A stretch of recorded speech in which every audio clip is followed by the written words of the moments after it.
আল্লাহ রাসূল বলছেন মহিলারা যদি 4টা কাজ করতে পারে তাহলে জান্নাতে চলে যাবে। জান্নাতের সব দরজা খোলা, 8টা দরজায় খোলা, যেটা দিয়ে ইচ্ছা সেটা দিয়ে যায়। 4টা এরকম সুযোগ পুরুষের জন্য নেই, এরকম সুবিধা পুরুষের জন্য নেই। এক, সালাত খামসাহা, 5 ওয়াক্ত সালাত আদায় করলো। 2, সমাজ সাহারাহা, রমজান মাসের সিয়াম রোজা থাকলো। 3, আতাত বালাহা, স্বামীকে মেনে চললো। 4, আহসানাত ফারজাহা, জেনায় লিপ্ত হলো না, এবার তার জন্য জান্নাতের সব দরজা খোলা। আব্দুর রাজাক সাহেব, আপনি আমাদের দিনী ভাই, আপনার কথা আমরা বুঝি। 4টা কাজ করলে জান্নাত পাওয়া যাবে, এ কথাই ঠিক। প্রথম 2টা সহজেই পারি, আমরা 5 ওয়াক্ত সালাত আদায় করি, আমরা রমজান মাসে রোজা সিয়াম থাকি। তবে স্বামীকে মেনে চলতে পারি না, এই জন্য যে তার মুখ খারাপ, ও গালি দেয়, ও মারে। ভুলেও কোনোদিন স্ত্রীকে মারবেন না, গালি দিবেন না, মুখ খারাপ করবেন না। পৃথিবীতে এর চেয়ে কোনো শান্তি তৃপ্তির বস্তু আল্লাহ পৃথিবীতে দেননি। কোটি টাকার মালিক হলেও আপনি শান্তি পাবেন না স্ত্রী ছাড়া। উন্নত মানের ঘর হলেও, দামি চাদর দিয়ে বিছানা সাজালেও তৃপ্তি শান্তি পাবেন না স্ত্রী ছাড়া। এ কথা আল্লাহ বলেন, এ কথা নবী বলেন। সব তৃপ্তি, শান্তি, ভালোবাসা আপনার স্ত্রীর মধ্যে আল্লাহ রেখে দিয়েছেন। অতএব এইটা গালি দিয়ে মেরে এই পরিবেশ নষ্ট করিয়েন না। আল্লাহ রাসূল বলছেন আরবাতুল্লিস সাদা, 4টা জিনিস আছে যার সুখময় জীবন তার। 4টা জিনিস আছে যার সুখময় জীবন তার। আল্লাহ রাসূল বলছেন 4টা জিনিস আছে যার সুখময় জীবন তার। 1, আল মারাতুস সলেহা, ভালো স্ত্রী। 2, আল জারুস সলেহ, ভালো প্রতিবেশী। 3, আল মারকাবুল হানি, একটা ভালো গাড়ি, সাইকেলের যেন চেন না পড়ে, তাহলে ভালো গাড়ি। 4, আল বাইতুল ওয়াসে, প্রশস্ত ঘর, অন্তত মেহমান যেখানে বসে সেইটা যেন প্রশস্ত হয়, 5 জন 10 জন মেহমান যেন বসতে পারে। 4টা জিনিস আছে যার সুখময় জীবন তার। 1, ভালো স্ত্রী। 2, ভালো প্রতিবেশী। 3, ভালো গাড়ি। 4, প্রশস্ত ঘর। ভালো স্ত্রী, 3টা গুণে একজন স্ত্রী ভালো হতে পারে, 3টা গুণে একজন নারী ভালো হতে পারে। 1, স্বামীর সাথে কথা বললে হাসি মুখে বলে। 2, স্বামী আদেশ করলে পালন করে। 3, স্বামী বাড়িতে না থাকলে নিজেকে কন্ট্রোলে রাখে, হেফাজতে রাখে। স্বামী নাই এই সুযোগে মোবাইলে কারো সাথে কথা বলে না। পরহেজগারি তো ওখানে কেটে গেছে, তাহাজ্জুদ ঠিকই পড়ে, বোরকা ঠিকই পড়ে, কিন্তু স্বামী যখন থাকে না তখন মোবাইলে আরেকজনের সাথে কথা বলে। হাজারো লক্ষ কোটি নারীকে মোবাইল ঘায়েল করেছে। তওবা করে এখান থেকে ফিরে আসতে হবে। প্রথম বাক্য মনে রাখতে হবে, দুর্ঘটনা ছাড়া, জরুরি কিছু ছাড়া মোবাইল ব্যবহার করতে হবে না। ওকে ঘৃণা করতে হবে, ও আপনার ভালোর জন্য আসেনি। কিছু ভালো আছে এ কথাই ঠিক, প্রায়ংশ ক্ষতি আছে এ কথাই ঠিক। সম্মানিত দ্বীনি ভাই বোন, বলছিলাম 3টার ভিত্তিতে একজন নারী ভালো হতে পারে। 1, স্বামীর সাথে কথা বললে হাসি মুখে বলে। 2, স্বামী আদেশ করলে পালন করে। আপনাকে একটা কথা বলছি এখানে মধ্যে, স্ত্রীকে আদেশ করবেন, নিজে নিজে জুতা খুঁজবেন না, নিজে নিজে স্যান্ডেল খুঁজবেন না, নিজে নিজে জামা খুঁজবেন না, নিজে নিজে চিরুনি খান খুঁজবেন না। নইলে আপনার স্ত্রী মনে করবে আমার উপরে রাগ করেছে, সেজন্য আপনি বলবেন খালেদা চিরুনিটা দেখে নিয়ে আসো তো, খালেদা ওই জামা কোথায়, এখানে নিয়ে আসো তো জামাটা, 1 গ্লাস পানি নিয়ে আসো। আল্লাহর নবী এভাবেই বলতেন। আয়েশা জি, নাবিনুল খুমরা মিনাল মসজিদ, মসজিদ থেকে জায়নামাজটা দাও। তখন আয়েশা বলছেন আরে আমি তো ঋতুবতী, আমার হাইজ হয়েছে। তখন আল্লাহ রাসূল বলছেন হাইজ কি তোমার হাতে লেগে আছে? যাও যাও মসজিদে যাও, জায়নামাজটা নিয়ে আসো। আয়েশা জি, হালুবিল মুদি ওয়া সাজিহা, ছুরি খান নিয়ে আসো তো, ভেড়া জবাই করবো, ধারালো করে নিয়ে আসো। ছুরি ধারালো আমাদের দেশে পুরুষ মানুষে করে, আল্লাহ নবী আয়েশা রাদিয়াল্লাহু তাআলা আনহাকে বলেন যে ছুরি ধারালো করে নিয়ে আসো। আমি যেটা বলতে চাচ্ছি সেটা হলো আল্লাহর নবী তার স্ত্রীকে কি করতেন? আদেশ করতেন। স্ত্রীকে আদেশ করবেন, নাম ধরে বলবেন। যদি নাম ধরে না বলতে পারেন তাহলে বড় ছেলে বড় মেয়ের নামে বলবেন। আহমদের মা শোনো, ওম্মু আহমদ এদিকে শোনো, আহমদের মা শোনো, আব্দুল্লাহর আম্মা শোনো, এভাবে বলবেন। নইলে সরাসরি নাম ধরে বলবেন। বেশি স্বাদ আছে, ওতে বেশি শান্তি তৃপ্তি আছে। গালি দিবেন না, কখনো নয়, কখনো কটু কথা বলবেন না। একবার যদি বলেন ঠোঁট মোটা, তাহলে 10 বছর আপনাকে ভালোবাসবে না। একবার যদি বলেন তোমার গায়ের রং কালো, তাহলে 10 বছর ভালোবাসবে না। ভুলেও কোনোদিন শ্বশুরকে গালি দিবেন না। একবার যদি শ্বশুর শাশুড়িকে গালি দেন, তাহলে মরা পর্যন্ত আপনাকে আর কোনোদিন ভালোবাসবে না। আপনি মারা গেছেন, ওই ঘরে কেউ নাই, কেউ যদি না থাকে তাহলে আপনার গায়ে লাথি মেরে চলে যাবে, আপনাকে ভালোবাসবে না। তার দাগ কেটে গেছে অন্তর। আপনি তার বাপকে একদিন গালি দিয়েছিলেন, তার মাকে একদিন গালি দিয়েছিলেন, সব জায়গার রাগ গিয়ে গেছে শ্বশুর বাড়িতে নিয়ে। শ্বশুর বাড়িতে যাবে না, ওকে টাকা দেয়নি সেই জন্য। কাপুরুষ, আমি তোমাকে বলিনি যে ভিক্ষা করে খেতে হবে, যৌতুক নিতে হবে না? আব্দুর রাজ্জাক সাহেব, এটা রাজশাহী তাহেরপুর, আমরা যৌতুক নিই না। আচ্ছা ঠিক আছে, এই কথাই ঠিক। যৌতুক নেই রংপুর, লালমনিরহাট, নীলফামারী, কুড়িগ্রাম, পঞ্চগড়, ঠাকুরগাঁয়ের লোকেরা। আমরা যৌতুক নিই না, এই দোষ আমরা ঘাড়ে করতে রাজি নই, নিবও না। যদি ভুল করে কেউ করে থাকি তাহলে সন্ধ্যা হতে হতে ফেরত দিতে হবে। আর আমি তো বলেছি যে ভিক্ষা করে খেতে রাজি আছি, কিন্তু যৌতুক নিব না।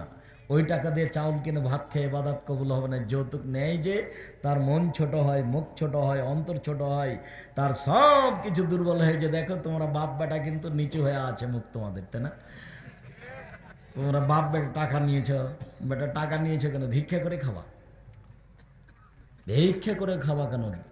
জমি জায়গা আছে, চাষাবাদ করে খাও, ব্যবসা করে খাও, দিনে মানুষের বাড়িতে কাজ করে খাও, যৌতুক নিতে হবে না।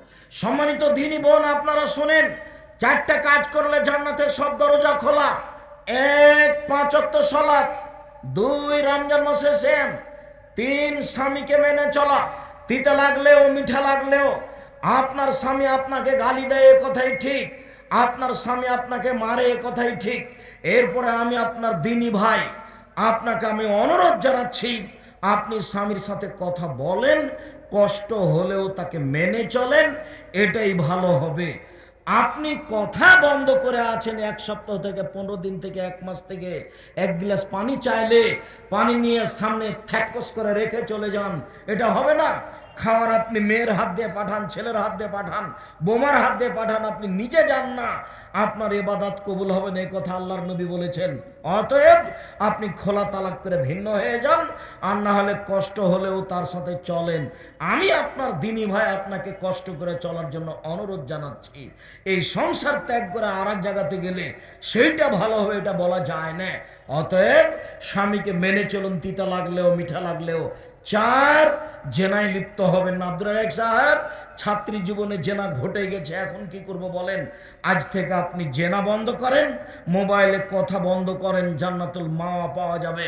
আল্লাহ তাআলা বলেন, পৃথিবীর মানুষ শুনে রেখো, ওয়ানাহা নাফসা আনিল হাওয়া ফাইনাল জান্নাতু হিয়াল মাওয়া। পৃথিবীর পুরুষ নারী যারা অশ্লীল কাজকে বন্ধ করলো, পৃথিবীর পুরুষ নারী যারা অশ্লীল কাজকে বন্ধ করলো, আমি আল্লাহ তাদেরকে জান্নাতুল মাওয়া দিয়ে দিলাম। চিরদিনের জন্য তারা জান্নাতুল মাওয়া ভোগ করবে, আমি তাদের দিয়ে দিলাম। অতএব দিনী বোন, আপনি এই পথে আসেন, ভালো হবে, আপনার জন্য জান্নাতের সব দরজা খোলা। শুনুন, আপনার সাথে আর একটা কথা বলে আমরা চলে যাই। সেটা হচ্ছে এই, জাহান্নাম যখন আল্লাহর নবী দেখলেন, তখন দেখলেন শুধু নারী, নারী আর নারী। জাহান্নাম যখন আল্লাহ রাসূল দেখলেন, তখন দেখলেন শুধু নারী, নারী আর নারী। আল্লাহ রাসূল বলছেন 3 শ্রেণীর মানুষ জাহান্নামে যাবেই।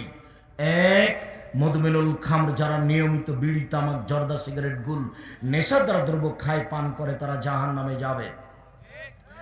আজ থেকে তাহেরপুর এলাকায়, বাগমারা থানায় এমনভাবে বিড়ি, তামাক, জর্দা, সিগারেট, গুল বন্ধ হয়ে যাবে যে দোকানপাটের ওই জিনিস তাকে মালিকের কাছে ফেরত দিতে হবে, যেন বিক্রি না হয়।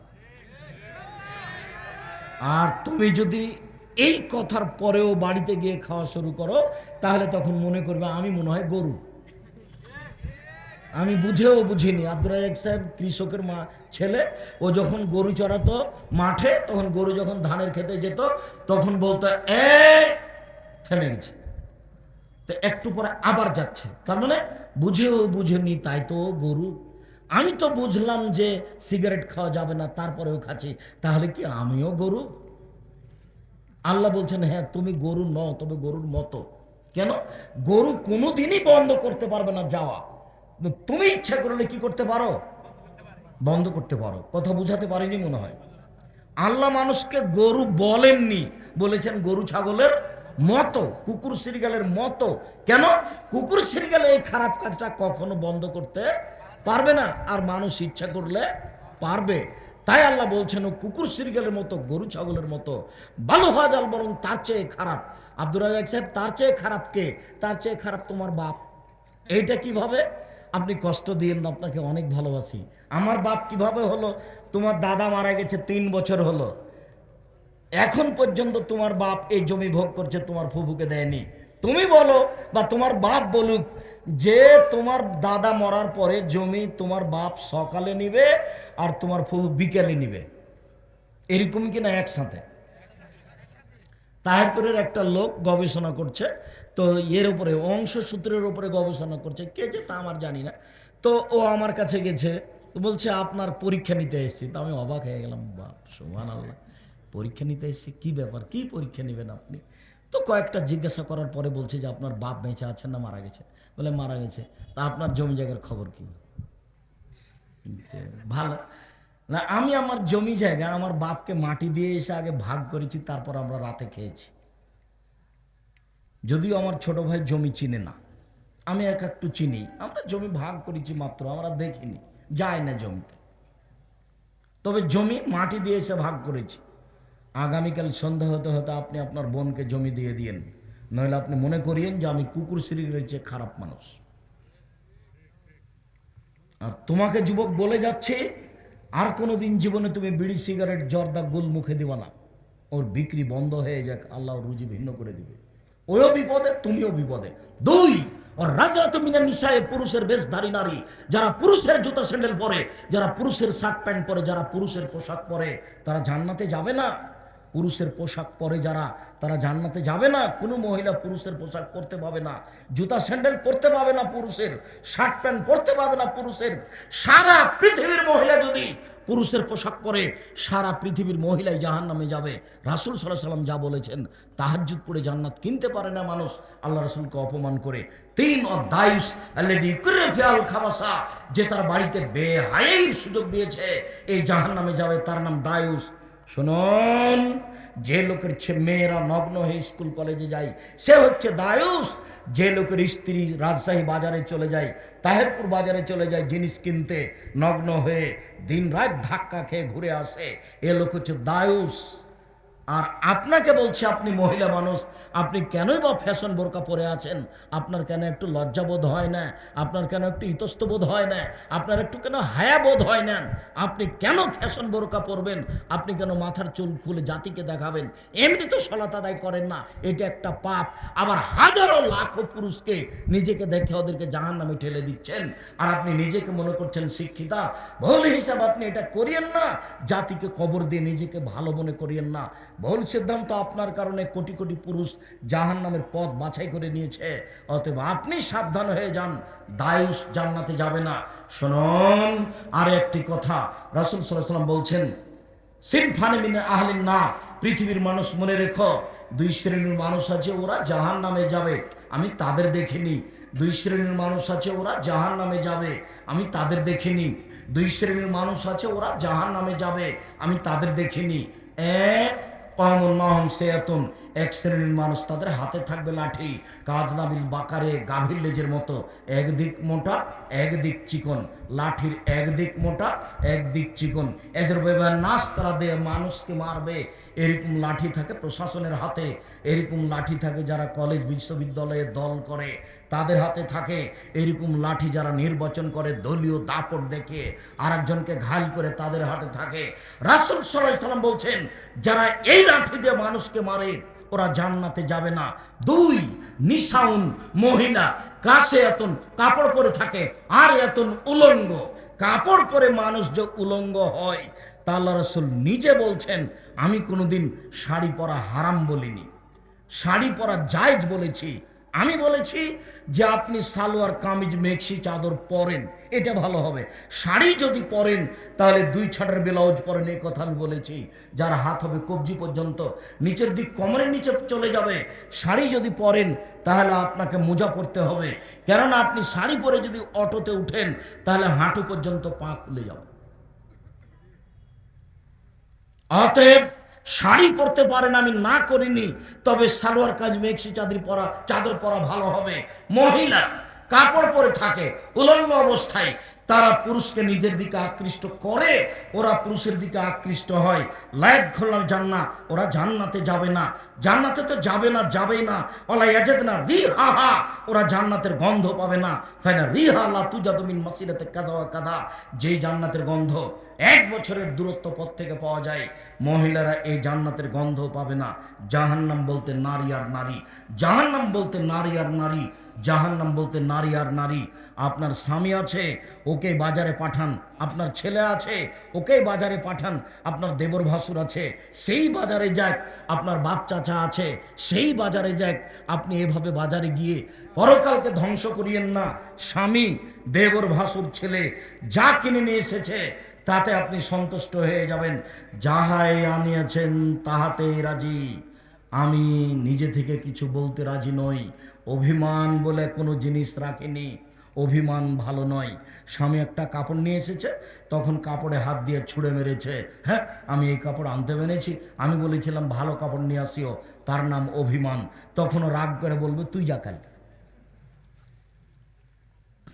যেটা সমাজে হয়েছে, আপনি পরিবেশকে নষ্ট করেছেন, আপনাকে সংশোধন করতে হবে। আপনি একাই হলেও মনে রাখবেন, দিনী বোন আপনি একাই। একজন মহিলা টিকে ছিল, ইব্রাহিম আলাইহিস সালামের স্ত্রী, পৃথিবীর তখন আর কেউ ছিল না।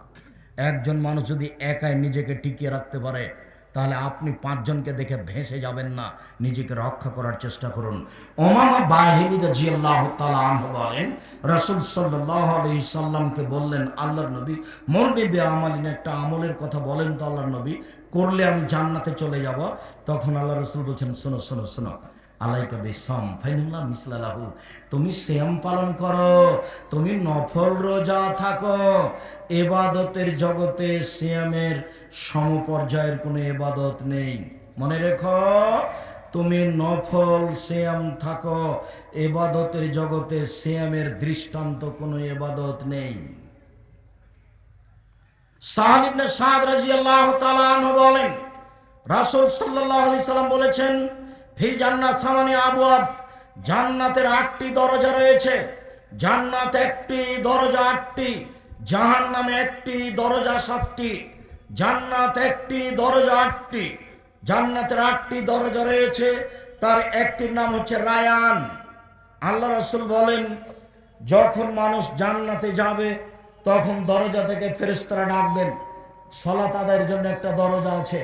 ওই ফেরেশতারা বলবেন, যারা সালাত আদায় করেছেন এই দরজা আছে, এই দরজা আছে। যারা দান করেছেন এই দরজায় আসেন, যারা সিয়াম পালন করেছেন এই দরজায় আসেন। আল্লাহ রাসূল বলছেন, এই যা দাখিল আখির মুগলিকা, সিয়াম পালনকারীর শেষ ব্যক্তি যখন ঢুকে যাবে তখন এই দরজা বন্ধ করা হবে, বাকিগুলো তখন খোলা আছে। অন্য দরজা দিয়ে যে কোনো মানুষ যে কোনো আমলের মাধ্যমে ঢুকতে পারে, কিন্তু সিয়াম ছাড়া এই দরজা দিয়ে কেউ ঢুকতে পাবে না। আপনাকে আমি বোঝাতে অক্ষম, ইবাদতের জগতে সবচেয়ে দামি ভিন্ন ধরনের ইবাদত হলো সিয়াম। 1, সিয়ামের বিনিময়ে আল্লাহ নিজে দিবেন। 2, সিয়াম কথা বলবে। 3, সিয়ামের জন্য যে দরজাটা আছে সেই দরজা দিয়ে কোনো মানুষ অন্য ইবাদত করে ঢুকতে পাবে না। আমি মনে হয় বুঝাতে পারিনি। অন্য দরজা যত আছে সব মানুষ ঢুকতে পারে। হজ করেছে তবু এটা দিয়ে ঢুকে যাবে, দান খায়রাত করেছে তবু এটা দিয়ে ঢুকে যাবে, কিন্তু সিয়ামের জন্য যেটা আছে সেটা দিয়ে কোনো ইবাদতে ঢুকতে পারবে না। যতই তাসবিহ তাহলিল করুক, কোরআন তেলাওয়াত করে, এটা হবে না। ওই দরজা দিয়ে ঢুকতে হলে কি করতে হবে? সিয়াম থাকতে হবে, এছাড়া কোনো পথ নেই। সম্মানিত দিনী ভাই বোন, আমি আপনাকে এখানে আরো অনুরোধ করতে চাই যে আবু সাঈদ খুদরি রাদিয়াল্লাহু তাআলা আনহু বলেন, রাসূল সাল্লাল্লাহু আলাইহি সাল্লাম বলেছেন, মান সামা ইয়াওমান ফি সাবিলিল্লাহ বাদাল্লাহু জাওনারে সাবিনা খরিফান, কেউ যদি আল্লাহকে সন্তুষ্ট করার জন্য একদিন সিয়াম থাকে, তাহলে আল্লাহ তার থেকে জাহান্নামকে 70 বছরের পথ দূরে সরিয়ে দিবেন। তিনি বলেন, মান সামা ইয়াওমান ফি সাবিলিল্লাহ, কেউ যদি আল্লাহকে সন্তুষ্ট করার জন্য একদিন সিয়াম থাকে, বাদাহু মিনান নারে মিআম, তাহলে তাকে 100 বছরের পথ জাহান্নাম থেকে দূরে সরিয়ে দিবেন। তিনি বলেন, কেউ যদি আল্লাহকে সন্তুষ্ট করার জন্য একদিন সিয়াম থাকে, যার আল্লাহ বাইন হবে নানারে খানদাক, তাহলে তার মাঝে আর জান্নাতের মাঝে একটা গর্ত খনন করবেন, যে গর্ত হবে আকাশ জমিনের ব্যবধানের সমান, অর্থাৎ তাকে সরিয়ে দেওয়া হবে 500 বছরের পথ। একদিন সিয়াম থাকলে জাহান্নাম সরে যাবে 70 বছরের পথ। 2, একদিন সিয়াম থাকলে আমি সরে যাব জাহান্নাম থেকে 100 বছরের পথ। 2, কেউ যদি একদিন সিয়াম থাকে, তাহলে জাহান্নাম তার থেকে সরে যাবে 500 বছরের পথ। সব মিলে কেউ যদি আল্লাহকে সন্তুষ্ট করার জন্য একদিন সিয়াম থাকে, তাহলে বিনিময় হবে জান্নাত। এবার নফল কয়েকটা সিয়াম এক খেলে চেয়ে থাকবেন। দিনী বোন, আপনাকে আবার বলছি, আপনি কথা বন্ধ করেন। বন্ধ করো। বলতে বলতে তুমি কথা বলতে লাগলে কোন শরমে? আমি যে বলছি তুমি কথা বন্ধ করো। দিনী বোন, আপনি কথা বন্ধ করেন। আপনার জন্য এসেছি, আপনার জন্য এসেছি। আপনার কিছু না কিছু উপকার করবো ইনশাল্লাহ। আর তোমাকেও বলছি, যুবক, এক খেলে চেয়ে থাকো, কারো গায়ে হাত দিয়ে এই সময়ে মজাক করার চেষ্টা করিও না, কাউকে চিমটি কাটিও না। এখন চা খাবো মনে করে কোথাও যাওয়ার চিন্তা ভাবনা করো না। কয়েক মিনিট সময়, আগামীকাল যদি তোমরা সবাই মিলে যাও ডাঙ্গিপাড়া, তারপরে আসার মতো আমি পরিবেশ করতে পারবো না। অতএব ধৈর্যের পরিচয় দাও, কথার দাম দিতে শিখো, নিজেও সফল হবে, আর একজনকে সফল করতে পারবে। সম্মানিত দিনী ভাই বোন, আবু হুরায়রা রাদিয়াল্লাহু তাআলা আনহু বলেন, রাসূল সাল্লাল্লাহু আলাইহি সাল্লাম বলেছেন, আফজালুস সামে বাদা রমাজান শাহরুল্লাহিল মুহররম, আফজালুস সালাতে বাদাল ফারিজা সালাতুল লাইলে। রমজানের পরে সবচেয়ে দামি সিয়াম হলো মুহররমের সিয়াম। ফরজ সালাতের পরে সবচেয়ে দামি সালাত হলো রাতের সালাত, মুহররম। রাসূল সাল্লাল্লাহু আলাইহি সাল্লাম মদিনায় আসলেন, দেখলেন মদিনার লোকেরা সিয়াম পালন করছে। তিনি বললেন, তোমরা মুহররমের 10 তারিখে সিয়াম থাকো কেন? তখন মদিনার লোকেরা বলল, ইন্নাহু ইয়াউমুন আযীম, এই দিনটা হলো খুব বড় দিন। কেন? আনজাল্লাহু তাআলা ফীহি মূসা ওয়া কওমাহু, এই দিনে আল্লাহ মূসা এবং তার সম্প্রদায়কে বাঁচিয়ে দিয়েছেন। ওয়াগাররাকা ফিরআউন ওয়া কওমাহু, আর আল্লাহ তাআলা এই দিনে ফিরআউন এবং তার সম্প্রদায়কে কুলজুম সাগরে ডুবিয়ে দিয়েছেন, নীল নদীতে নয়।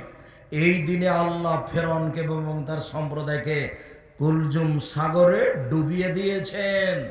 ফাসমা মুসামাহু মুসা শুকরান, এই দিনে মুসা শুকরিয়া আদায় করেছিলেন সিয়াম রেখে। আল্লাহ, এইভাবে তুমি বাঁচিয়ে দিলে, আমি কি করতে পারি? আজকের দিন তোমার দরবারে সিয়াম আদায় করে শুকরিয়া আদায় করছি। না না না সমূহ, যার কারণে আমরা ইহুদি, আমরাও সেই দিনে শুকরিয়া আদায় করি সিয়াম পালন করে। তখন আল্লাহ রাসূল বলছেন, শোনো শোনো শোনো শোনো শোনো, না না আউলা আহাক্কু মিনহু মিনকুম বেহি মিনকুম, আমরা তোমাদের চেয়ে মুসার শুকরিয়া আদায় করার ব্যাপারে বেশি হক রাখি। আরে তোমরা কি হক রাখো? আমরাই বেশি হক রাখি। আমরা মুহররমের 10 তারিখে সিয়াম পালন করব। সঙ্গী সাথী সাহাবীগণ, আমি মুহররমের 10 তারিখে সিয়াম শুরু করলাম, তোমরাও করো। বলার সাথে সাথে সঙ্গী সাথী বলে ফেললেন, আহা, বলেন কি? আরে বলেন কি আপনি? ইন্নাহু ইয়াউমুন আযীম, এটা তো বড় দিন। এটা ইহুদি খ্রিস্টানের এটাকে বড় দিন মনে করে, আর আপনি দিনরাত বলছেন ইহুদি খ্রিস্টানদের বিরোধিতা করতে হবে। কেমন হয়ে গেল আল্লাহ রাসূল? আপনি বলছেন ইহুদি খ্রিস্টানদের বিরোধিতা করতে হবে, ওরা এই দিনে সিয়াম পালন করে, আমরা কেমনি করি? ও আচ্ছা আচ্ছা আচ্ছা, তাহলে থামো থামো থামো। লাইন বাকাইতু সানাতাল কাবেলা, আমরা যদি সামনে বছর বেঁচে থাকি, আমি যদি সামনে বছর বেঁচে থাকি, লাসুমান্না তাসিয়া, তাহলে 9 তারিখও থাকবো। 9 তারিখ হবে বিরোধিতা, 10 তারিখ হবে শুকরিয়া। 9 তারিখ হবে বিরোধিতা, 10 তারিখ হবে শুকরিয়া। এ হলো মুহররম। হাফসা রাদিয়াল্লাহু তাআলা আনহা বলে, লায়াদাহুন্নার, 4টা জিনিস আল্লাহ নবী কখনো ছাড়েননি। আল্লাহ নবী কখনো 4টা জিনিস ছাড়েননি। এক, সময়ে আশুরা, মুহররমের 10 তারিখের সিয়াম। 2, ওয়াল আসরে, কুরবানির প্রথম 9 দিন একটানা সিয়াম। যুলহিজ্জা মাসের একটানা 9 দিন সিয়াম। 3, প্রত্যেক মাসে 3 দিন সিয়াম। 4, ফজরের 2 রাকাত সুন্নাত। মনে থাকবে না মনে হয়? মনে থাকবে তো? খুব মনোযোগ সহকারে শুনছেন মনে হয়। এই ছেলে, তুমি বলো তো দেখি। এক, এই তুমি বলো। মুহররমের সিয়াম, জাযাকাল্লাহ খায়ের, বারাকাল্লাহ। 2, কুরবানির চাঁদে প্রথম 9টা সিয়াম, বারাকাল্লাহ, হাইয়াকাল্লাহ। 3, প্রতি মাসে 3 দিন, এটা সিরিয়াল আছে, প্রতি মাসে 3 দিন, 13, 14, 15 চাঁদের রোজা। 4, ফজরের 2 রাকাত সুন্নাত। আব্দুর রাজ্জাক সাহেব, আজকে একটু আমাদের জন্য দোয়া করে দেন তো। আব্দুর রাজ্জাক সাহেব, আমাদের স্বভাব খুবই খারাপ, আমরা রাত 2টায় ঘুমাই আর 8টায় উঠি। এর জন্য আমাদের জন্য একটু দোয়া করেন। তা আন্তরিকভাবে তোমাদের জন্য দোয়া করে, আল্লাহ তোমাদেরকে কবুল করুন, আল্লাহ তোমাদের এই স্বভাব থেকে ফিরিয়ে আনুক, আল্লাহুম্মা আমিন। আজ থেকে একবারে জোরালো প্রতিজ্ঞা করে রাখো, 10টা বাজলে ঘুমিয়ে যাব, ঘুমাবো ইনশাল্লাহ। যতই জরুরি কাজ থাকে ওটা কালকের জন্য রেখে দিয়ে ঘুমিয়ে যাব। আমি 10টার দিকে ঘুমিয়ে গেলে আমি রাত 2টা, 3টা, 1টায় উঠতে পারবো, ফজরের টাইমে উঠতে পারবো। আল্লাহ যেভাবে বলেছেন, আব্দুর রাজ্জাক সাহেব যেভাবে রাতের কথা বলেছেন, সেটা মূল্যায়ন করতে পারবো। রাতে একটা সময় আছে যা চাইবো তাই পাবো, রাতে একটা সময় আছে যা চাইবো তাই পাবো, রাতে একটা সময় আছে যা পাবো, যাই চাইবো তাই পাবো। এ কথা মুহাম্মদ সাল্লাল্লাহু আলাইহি ওয়াসাল্লাম বলছেন। তো এটা ধরতে হলে তাহলে এটাই করতে হবে। এই ছেলেরা, এই বিষয়টা তো আমি এখন বিস্তারিত বলতে পারছি না। তুমি আব্দুর রাজ্জাক বিন ইউসুফদের রাতের সলাত দাও, রাতের সলাত দিয়ে দেখো, সার্চ চলে আসবে রাতের সলাত। তাহলে আমি তোমাকে বিস্তারিত নিয়ম পদ্ধতি বলেছি, ওখানে বুঝতে পারবো রাতের সালাত। আর যদি জুমার খুতবা দাও, তাহলে এটা সিরিয়াল আরো সুন্দরভাবে আছে। রাতে তুমি কি কি পাবা, এক রাতে তুমি সব কিছু পেয়ে নিবা, যেভাবে মুহাম্মদ সাল্লাল্লাহু আলাইহি ওয়াসাল্লাম বলেছেন। আমি পাবো, তিনি দেওয়ার জন্য প্রতীক্ষমান আছেন। আসলে আমি ধরতেই পারি না, আসলে আমি ধরতেই পারি না, যার কারণে এরকম হয়ে যাচ্ছে। আয়েশা রাদিয়াল্লাহু তাআলা আনহা বলেন, রাসূল সাল্লাল্লাহু আলাইহি ওয়াসাল্লাম বলেছেন, আবু হুরায়রা রাদিয়াল্লাহু তাআলা আনহু বলেন, রাসূল সাল্লাল্লাহু আলাইহি ওয়াসাল্লাম বলেছেন, সময়মে আরাফা, আরাফার দিন একদিন যদি কেউ সিয়াম থাকে, তাহলে আহাতা সেবু আলাল্লাহে আইকাফিরা সালাতাল্লাতি কাবলাহু ওয়া সালাতাল্লাতি বাদাহু, 1 বছরের অতীতের পাপ ক্ষমা হবে, 1 বছরের ভবিষ্যতের পাপ ক্ষমা হবে। একদিন আরাফার দিন সিয়াম থাকলে 2 বছরের পাপ ক্ষমা। তিনি বলেন, সালাসাতা ইয়ামিন মিন কুল্লি সাহরিন হাযা কাসাহাদ দাহরে কুল্লিহি, কেউ যদি প্রতি মাসে 3 দিন সিয়াম থাকে, সারা বছর সিয়াম থাকলে যা নেকি হয় তাই হবে। রাসূল সাল্লাল্লাহু আলাইহি ওয়াসাল্লাম বলেন, মান সামা রমাজানা সুম্মা আতবাহু সিত্তান মিন শাওয়াল, কেউ যদি রমজান মাসের সিয়াম থাকে, তারপরে শাওয়ালের যদি 6টা থাকে, শাওয়ালের 6টা, তাহলে সারা বছর সিয়াম থেকে যত নেকি পাবে তত নেকি পাবে। রমজানের 30, 29 আর শাওয়ালের 6টা। ওই যে বুবু মহিলা বৈঠকে বুবু যে কথা বলেছে ওটা মানা হবে না। বুবু বলেছে, বুবু তোমার যে হায়েজের কারণে রোজা ছুটে গেছে বুবু, ওটা ফরজ, তো ওটা আগে করো তারপরে এটা করিও। বুবুর ওটা ভুল হয়েছে। হায়েজের কারণে রমজানের যেটা রোজা ছুটে গেছে, ওটা পালনের জন্য আল্লাহ মরা পর্যন্ত সময় দিয়েছে। তো যদি করতে না পারে, না পারলে না পারবে, তাতে কি আছে। আয়েশা রাদিয়াল্লাহু তাআলা আনহা বলেন যে, আমি হায়েজের কারণে রমজানের ছুটে যাওয়ার রোজা করতাম না। আবার যখন শাবান আসতো, তখন আল্লাহ রাসূল শাবানে বেশি বেশি সিয়াম থাকতেন, ওরই ফাঁকে আমি করে নিতাম। আমি এমনিতে সিয়াম থাকতাম না। কেন? আল্লাহ রাসূল যদি আমাকে পারিবারিক জীবনের জন্য ডাকেন, মিলনের জন্য যদি ডাকেন, তখন আমি বলবো আমি সিয়াম আছি। এটা আমি বলতে চাই না, যার কারণে আমি নফল সিয়ামই থাকি না। তো আমি ওই হাইজের কারণে ছুটে গেছে, ওটা আমি কখন থাকি বলেন তো, কখন থাকি? উনি বলছেন শাবান মাসে। তাহলে কতদিন পরে হলো? 10 মাস পরে, 11 মাস পরে। তো কেন মহিলা বললো? মহিলা বউটাকে, বুর সব কথায় নাকি বোখারিতে আছে, কিছুই বোখারিতে নাই, বউ এমনি কথা বলেছে। এইভাবে এই জ্বালা ওই জ্বালা এভাবে বক্তব্য দিতে যাওয়া যাবে না। সম্মানিত দিনী বোন, একটু সম্মানিত দিনী ভাই, আমরা খুব কাছাকাছি চলে এসেছি। উমামা বাহেলি রাদিয়াল্লাহু তাআলা আনহু বলেন, আল্লাহর নবী আরাকা তাসমু ফি শাহরি মিনাস সুহুরে লাম আরাকা তাসমু ফি শাহরি মিনাস সুহুরে মা তাসমু শাবানা। আপনি শাবান মাসে যত সিয়াম থাকেন, অন্য মাসে তো তত সিয়াম থাকেন না আল্লাহর নবী। এত সিয়াম থাকেন কেন আপনি শাবান মাসে? এই ছেলে, এই জিজ্ঞাসাটা মনে রাখবা তুমি। আমরা একবারে আলোচনার শেষ পর্যায়ে কাছাকাছি। তুমি একবারে কথাকে কোটি টাকা দাম দিয়ে মূল্যায়ন করো। জিজ্ঞাসাটা ভালো করে বুঝো তো, আল্লাহর নবী আপনি শাবান মাসে এত বেশি সিয়াম থাকেন কেন, অন্য মাসে তো এত থাকেন না? জিজ্ঞাসাটা মনে থাকবে না? আবার মনে মনে বলেন তো দেখি, তুমি বলো তো যুবক, কি জিজ্ঞাসা? আল্লাহর নবী আপনি শাবান মাসে এত বেশি সিয়াম থাকেন কেন, অন্য মাসে তো এত থাকেন না, এটা জিজ্ঞাসা। তখন তিনি বলছেন, শোনো, যাকা শাহরুন, এইটা একটা মাস, মানে রজব আর রামাজান, রজব ও রামাজানের মাঝে এইটা একটা মাস, রজব ও রামাজানের মাঝে এইটা একটা মাস, রজব ও রামাজানের মাঝে এক ফলনাস ফিহে, মানুষেতে গাফেল থাকে। তুরফাউল আমানা ইলা রাব্বিল আলামিন, বাৎসরিক রিপোর্ট এই মাসে পেশ করা হয়। পৃথিবীর মানুষ শুনে রেখো, মানুষের 1 বছরের পাপ নাকি এই দিনে পেশ করা হয়। ওয়ানা উহিব্ব, আমি ভালোবাসি, আইরফা আমালি ওয়ানা সাইম, আমার রিপোর্ট পেশ করা হবে, তখনও দেখুক আমি সিয়াম আছি। আমার রিপোর্টের সময় আমি সিয়াম অবস্থায় দেখাতে চাই। আমার রিপোর্ট তুমি দেখো, রিপোর্টের সময় তুমি আমাকে রোজা অবস্থায় দেখো, আমি এটা চাই। সেই জন্য বেশি বেশি থাকি।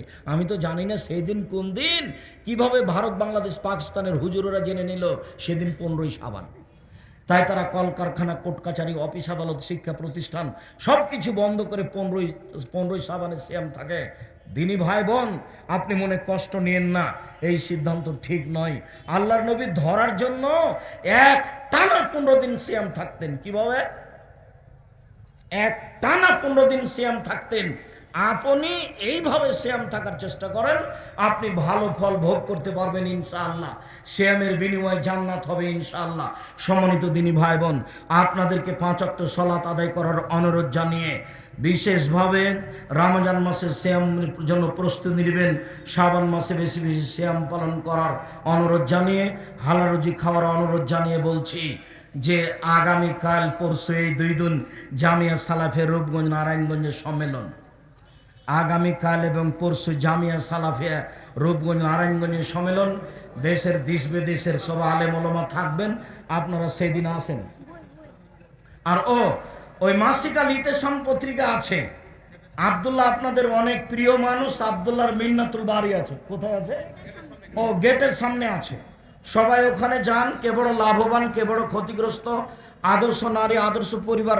আর ক্যালেন্ডার আছে কিনা দেখবেন, ক্যালেন্ডার সকাল সন্ধ্যার দোয়া 50 টাকা করে ওরা নিবে, আর সারা দিনের দোয়া দেওয়া আছে ক্যালেন্ডারে।